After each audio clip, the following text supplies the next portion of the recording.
Good evening students. तो अपना Hindi medium के लिए नेक्स्ट वीडियो है। इस वीडियो का पहली अपनी हेडिंग है आदर्श विलयन। तो ये होते क्या हैं?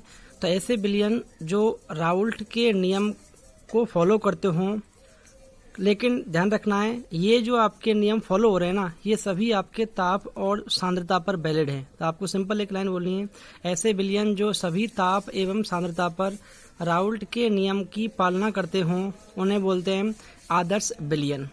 अब राउल्ट का नियम क्या होता है हम पहले पढ़ चुके हैं। पी ए बराबर क्या होता है? P A not X A, P B equal to P B not X B. P S का मतलब होता है सॉल्यूशन का दाब। ये क्या होगा? P A plus P B. P A की वैल्यू ये है, पी बी की वैल्यू ये है, इन दोनों को आपने यहाँ रखा। तो ये हो गया आपका राउल्ट का नियम। मैंने आपको बोला भी था उस दिन, इस नोट का मतलब क्या होता है? शुद्ध अवस्था में ए है तो ब्लैक का दाब और बी है तो विलयन का दाब। ठीक है। दूसरा नियम क्या है इसका? डेल्टा एच मिश्रण बराबर 0, मतलब विलयन की एंथैल्पी में परिवर्तन कितना होगा? आपका 0 होगा। कैसे? जैसे अपने पास ए यदि ए और बी के बीच में आपके पास बॉन्ड बना हुआ है, जैसे ए यहाँ ए है, ये अपने पास एक बर्तन है, दूसरे बर्तन अपने पास बी है यहाँ पर, और ये इन दोनों को मिलाने के बाद क्या बना? आपका विलयन ए बी बना। तो इस ए को तोड़ने में और बी को तोड़ने में जितनी एनर्जी की रिक्वायरमेंट होती है, वही सॉल्यूशन में ए बी को तोड़ने में जितनी एनर्जी की रिक्वायरमेंट होती है। यदि इन दोनों का डिफरेंस आपका 0 है, जैसे यहाँ पे आपका 10 किलोजूल पर मोल है, यहाँ पर भी आपका 10 किलोजूल पर मोल है, और विलयन में कितना आपका 20। तो विलयन में कितना है? 20। इन दोनों में कितना हो रहा है? 10 + 10 20। दोनों का डिफरेंस कितना है आपका? 0। तो यदि विलयन की एंथैल्पी में परिवर्तन कितना है आपका? 0, तब भी कौन सा होगा? आपका आदर्श विलयन होगा।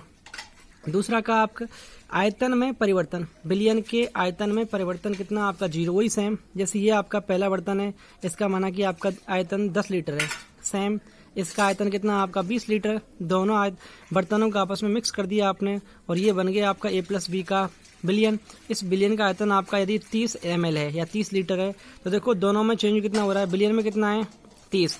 इन दोनों का सम भी कितना है? 30 बराबर कितना है? 0। तो यदि आयतन में परिवर्तन भी आपका 0 है, तब भी कौन सा होगा? आपका आदर्श विलयन होगा। फोर्थ अपनी कंडीशन है ए तथा बी के बीच के जो आपका अट्रैक्शन फोर्स है, इनके बीच की वैल्यू यदि विलयन में ए और बी के अट्रैक्शन फोर्स की वैल्यू के बराबर है, तब भी कौन सा होगा? आपका आदर्श विलयन होगा। ये आपको 4 यहाँ तक बोर्ड के लिए ध्यान रखना है। लास्ट के 2 आपके बोर्ड के लिए इंपॉर्टेंट नहीं है, सिर्फ जेई और नीट के लिए इंपॉर्टेंट है। एंट्रोपी की वैल्यू यदि पॉजिटिव है और डेल्टा जी आपका ऋणात्मक है, तब भी कौन सा होगा? आपका आदर्श विलयन होगा। इसे कैसे समझेंगे? देखो, एंट्रोपी का मतलब होता है जितने ज़्यादा मॉलिक्यूल आपस में जिग जैग या रैंडम मोशन करेंगे, इसका मतलब एंट्रोपी की वैल्यू आपकी उतनी ही ज़्यादा होगी। ये एक बर्तन है, ये आपका बी बर्तन है, ठीक है। अब इस बर्तन में आपके 10 मॉलिक्यूल हैं, इसमें भी कितने? 10। दोनों का आपस में मिलाया तो कितना हुआ? आपका 20।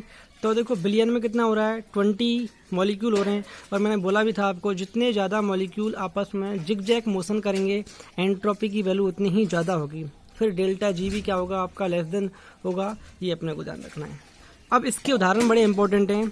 तो देखो आपको उदाहरण में 2 चीज़ ध्यान रखनी है। यदि 2 कंपोनेंट के मॉलिक्यूलर मास सेम हैं, तब भी कौन सा होगा? आपका आदर्श विलयन होगा। दूसरा आपको इसमें एक और चीज़ ध्यान रखनी है, यदि आपके जो एलिमेंट है ना वो एक ही ग्रुप से बिलोंग करते हैं, तब भी कौन सा होगा? आपका वो आदर्श विलयन होगा। 2 चीज़ मैं वापस रिपीट कर देता हूँ। यदि दोनों कंपोनेंट के मॉलिक्यूलर मास की वैल्यू सेम है तथा दोनों एक ही ग्रुप को बिलोंग करते हैं, तब दोनों या जितने भी आपके एग्जाम्पल्स हैं वो सब किसके होंगे? आपके आदर्श विलयन के होंगे। जैसे बेंजीन प्लस टोलुएन। टोलुएन की स्ट्रक्चर कैसे होती है? बेंजीन, इसके ऊपर क्या होगा? आपका CH3।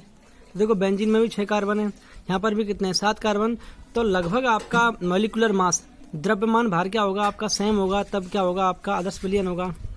यहाँ पे देखो आप क्लोरीन ब्रोमीन एक ही ग्रुप के हैं, कार्बन ये सब में सेम है, ये भी ठीक है। कार्बन सिलिकॉन एक ही ग्रुप के हैं, तब भी आदर्श विलयन होगा। एल्कोहल देखो hexane heptane 6 carbon 7 carbon. Chlorine bromine chloride bromide, ये भी सब किस में आएंगे? आपके आदर्श विलयन में आएंगे, ठीक है। अब इसका ग्राफ हम राउल्ट लॉ में पढ़ चुके हैं। ये ग्राफ पहले पढ़ चुके हैं हम, XA1 XB0, तो ग्राफ ऐसा बनेगा, ठीक है।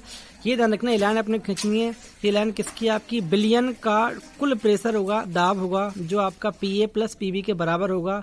PA क्या है, PA not XA plus PB क्या है, P नॉट भी XB, ठीक है।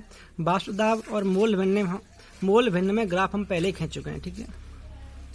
अब जैसे इसमें से क्वेश्चन कैसे आते हैं, 2019 नीट में पूछा हुआ है, इनमें से कौन सी कंडीशन आदर्श विलयन का पालन करती है, ये आपको खुद को बताना है कमेंट बॉक्स में, ठीक है। 4 ऑप्शन है, delta H less than 0, delta H बराबर 0, delta G less than 0, delta V not equal to 0, ठीक है।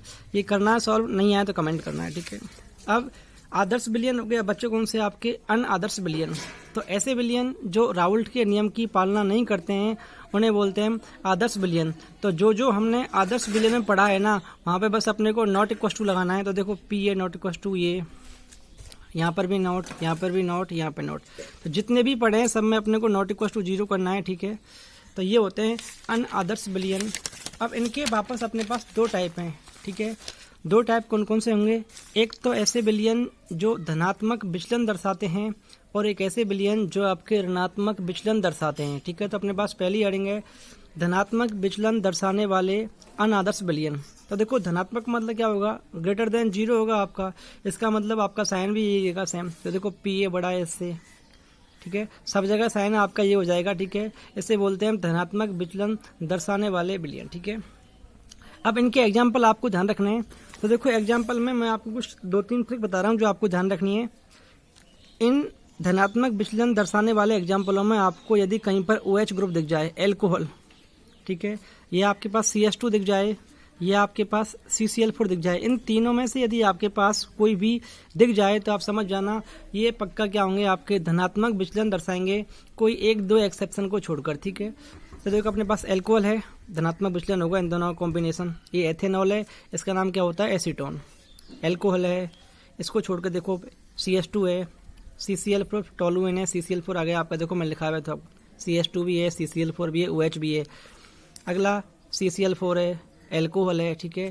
तो ये सभी क्या होते हैं, आपके धनात्मक विचलन दर्शाते हैं, ठीक है। अब इसका ग्राफ मैंने क्या बोला, धनात्मक का मतलब आपकी लाइन कहाँ से जाएगी, ऊपर से जाएगी। देखो आप, ये तो किसकी कंडीशन है, आदर्श की कंडीशन है। धनात्मक का मतलब क्या होगा, आपका ऊपर से ग्राफ ऐसे जाएगा, आपका हर जगह आपका सेम ऐसी लाइन बनेगी, इसमें डॉट डॉट वाली। वही सेम वाष्प दाब और मोल भिन्न के बीच में ग्राफ बनेगा। इसको हम राउल्ट लॉ में पढ़ चुके हैं, एक बार मोल भिन्न 0 तो एक की 1, फिर अगले की 0 तो सेकंड की 1, ठीक है। ऐसा कुछ ग्राफ बनेगा। नेगेटिव में क्या होगा, बस ये जो आपका डॉट डॉट लाइन नीचे आ जाएगी इस जगह, ठीक है। तो ये अगला अपना है ऋणात्मक विचलन दर्शाने वाले विलयन। तो वही सेम लेस देन, ऋणात्मक का मतलब क्या होगा, माइनस, और लेस देन होगा आपका। तो देखो PA लेस देन ये, PB लेस देन, ये सब है, ठीक है। अब आपको मैं एक बार रिपीट कर देता हूँ। PA क्या है, A का आंशिक दाब, PA नॉट क्या है, शुद्ध अवस्था में A का दाब, X क्या है, A का मोल फ्रैक्शन, PB क्या है, B का आंशिक दाब, P नॉट भी क्या है, शुद्ध अवस्था में। क्यों, नॉट का मतलब क्या होता है, आपका शुद्ध अवस्था होता है। तो शुद्ध अवस्था में B का वाष्प दाब, X भी क्या है, मोल फ्रैक्शन ऑफ B का मोल भिन्न, PS क्या है, विलयन का कुल दाब, डेल्टा H मिश्रण क्या है, एंथैल्पी में परिवर्तन यदि आपका ऋणात्मक है, और आयतन में परिवर्तन यदि आपका ऋणात्मक है, ठीक है। अब इसके उदाहरण वही सेम, इसके लिए कुछ ट्रिक बता रहा हूँ मैं आपको, ठीक है। यदि आपके पास अम्ल गिवन है, ठीक है, तो आप समझ जाना 99.9% आपका एग्जाम्पल किसका होगा, आपका वो ऋणात्मक विचलन का होगा। देखो आप HCl अम्ल है, HNO3 है, H2SO4 है, फॉर्मिक एसिड है, एसिटिक एसिड है, एसिटिक एसिड है, ठीक है। ये सभी एग्जाम्पल किस में आएंगे, आपके ऋणात्मक विचलन में आएंगे, ठीक है। और भी इसके एग्जाम्पल्स हैं, ये गिवन है, ठीक है। अब देखो है ना, दूसरा मैं आपको कुछ 1-2 पॉइंट बता रहा हूँ। यदि आपके पास CCl4 गिवन है, ठीक है, मैं यहाँ लिख देता हूँ। यदि आपके पास CCl4 गिवन है तो आप समझना ये आपका धनात्मक विचलन होगा। लेकिन यदि आपके पास क्लोरोफॉर्म गिवन है तो आप समझ जाना ये कौन सा होगा, आपका ऋणात्मक विचलन होगा। लेकिन कहीं पर माना कि ये दोनों प्लस में गिवन है, CCl4 प्लस CH3, तो मैं क्या बोला, पहले अपने को ये चेक करना है, तो कौन सा होगा आपका धनात्मक विचलन। तो देखो आपके पास जैसे CHCl3 है, बेंजीन है, कौन सा आएगा आपका ऋणात्मक विचलन में आएगा, ठीक है। इसका एक एग्जाम्पल देखो मैं बताता हूँ आपको। देखो ये एग्जाम्पल CCl4 भी है यहाँ पे और CHCl3 भी। तो मैंने क्या बोला, पहले आपको CCl4 चेक करना है, ये है तो धनात्मक होगा, यदि ये नहीं है और फिर आपका क्लोरोफॉर्म है तो कौन सा होगा, आपका ऋणात्मक होगा। ठीक है, तो इसमें आपको कुछ ग्राफ वही सेम बनाएगा। ऋणात्मक का मतलब क्या होगा, आपका डैश डैश लाइन क्या होगी, आपके नीचे आएगी बस। ठीक है, तो ये आपका ऐसा बनेगा। ठीक है, वही सेम है कि कुछ अंतर नहीं है, बस आइडियल में ये लाइन खींचेंगी। ठीक है, धनात्मक वाले में लाइन आपकी ऊपर से जाएंगी, ऋणात्मक में क्या होगा, आपका लाइन नीचे से जाएंगी। ठीक है, तो इनके देखो एग्जाम्पलों में आप ध्यान क्या रखना है। पहले एग्जाम्पल बताने से पहले मैं आपको एक बार इनके रिपीट कर देता हूँ। ऐसे विलयन जो राउल्ट के नियम की पालना करते हों उन्हें तो बोलते हैं हम आदर्श विलयन, और जो राउल्ट के नियम की पालना नहीं करते हैं उन्हें बोलते हैं हम अनादर्श विलयन। ठीक है, आदर्श विलयन में ध्यान रखना है, दोनों का मॉलिक्यूलर, दोनों कौन से दो कंपोनेंट होंगे, उन दोनों का अनुभार लगभग क्या होगा, आपका सेम होगा, या दोनों एलिमेंट एक ही ग्रुप को बिलोंग करेंगे। ठीक है, अनादर्श में क्या था, अपने पास दो टाइप हैं, एक तो आपके धनात्मक, एक आपके पास क्या ऋणात्मक। ठीक है, तो धनात्मक विचलन में आपको ध्यान रखना है, यदि आपके पास कहीं पर OH CH2 और आपके पास CCl4 के बने तो आप समझ जाना ये कौन सा होगा, आपका धनात्मक विचलन होगा। ठीक है, यदि आपके पास एसिड के बने, अम्ल के बने, ठीक है, और CHCl3 के बने, या फिर आपको एनिलीन वाले स्ट्रक्चर के बने, मतलब अम्ल plus CHCl3 plus aniline type का के बने, तो आप समझ जाना वो कौन सा होगा, आपका ऋणात्मक विचलन होगा। लेकिन आप एक बात इधर एग्जांपल एक ऐसा भी गिवन है जहाँ पे अपने पास देखो ये एल्कोहल भी गिवन है और अपने पास अम्ल भी गिवन है, तो अपने को सिंपल ध्यान रखना है, पहले अम्ल चेक करना है, अम्ल है तो कौन सा होगा, ऋणात्मक विचलन होगा।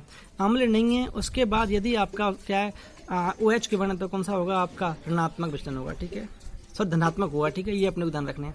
अम्ल है तो कौन सा होगा, ऋणात्मक विचलन होगा। अम्ल नहीं है, यदि आपका फिर OH के बने अदर किसी के साथ में तो कौन सा होगा, आपका वो धनात्मक विचलन होगा। ठीक है, तो सिंपल ये ध्यान रखना है।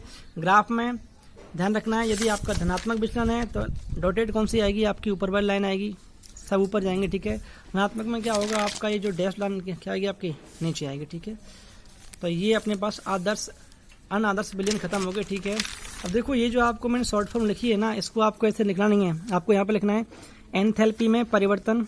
यहाँ पे लिख देता हूँ, एंथैल्पी में परिवर्तन।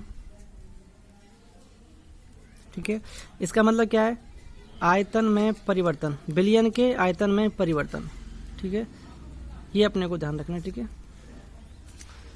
ठीक, थैंक यू।